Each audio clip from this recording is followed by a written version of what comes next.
And new tonight, even more local school districts are reversing mask policies as COVID cases climb in North Carolina classrooms. Tonight, Alexander, Iredell, Statesville, and Catawba are joining the growing list of mandatory maskers.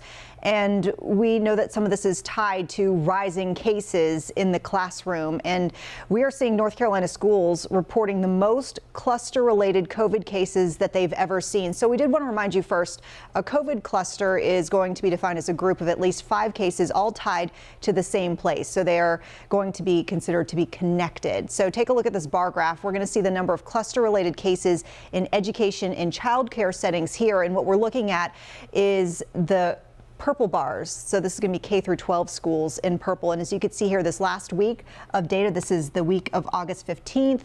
The largest share of purple, the largest share that this particular cluster group has ever been this entire pandemic. Doctors say it's really not a surprise given that Delta is more contagious.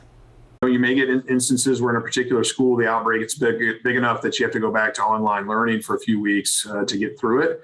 The way to avoid that is masking and social distancing and taking this seriously. And I think most school systems are doing that.